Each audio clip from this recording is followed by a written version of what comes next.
Friends, ఈ video ప్రతి యువతకి అలాగే వాళ్ళ పేరెంట్స్ కి కంపల్సరీ షేర్ చేయాలి. బైక్ వద్దంటే వినలేదు, కానీ చివరికి కడుపు కోత మిగిల్చాడు. ఒక ఆటో డ్రైవర్ కొడుకు 3 లక్షలు పెట్టి తల్లిదండ్రులు బైక్ కొంటే 3వ రోజు చనిపోయాడు బైక్ యాక్సిడెంట్ లో. ఈ రోజుల్లో చాలా మంది యువకులు ఖరీదైన బైక్, కొత్త కారు కావాలని కోరుకుంటున్నారు. కానీ ఈ బైక్ కొనే డబ్బు ఎక్కడి నుంచి వస్తుంది ఎప్పుడైనా ఆలోచించారా?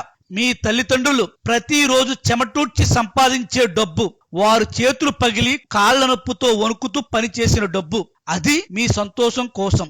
వారు మీ కోసం తినకపోయినా పొదుపు చేస్తారు. మీ కోరికలు నెరవేర్చడానికి అప్పు తీసుకుంటారు. కానీ మీరు ఆ బైక్ పై వేగంగా వెళ్లి ఒక ప్రమాదంలో పడిపోతే ఆ బైక్ విలువేంటి? మీ ప్రాణం పోతే వాళ్ళ జీవితం కూడా ఆగిపోతుంది. ఒక తల్లి రాత్రంతా కళ్ళు మూయకుండా ఉంటుంది, నా బిడ్డ సేఫ్ గా ఇంటికి వచ్చాడా అని ఆలోచిస్తూ. ఒక్క నాన్న మనసులో మాత్రం ఒకే ఆలోచన, నా కొడుకు సేఫ్ గా సంతోషంగా ఉండాలి. పిల్లలారా, బైకు, కారు ఇవి వస్తాయి పోతాయి, కానీ మీ ప్రాణం ఒక్కటే. దాని విలువ అపారమైనది.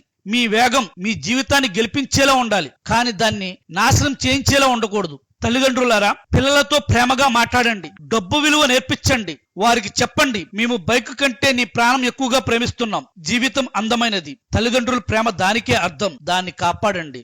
I love my parents always. Thank you all.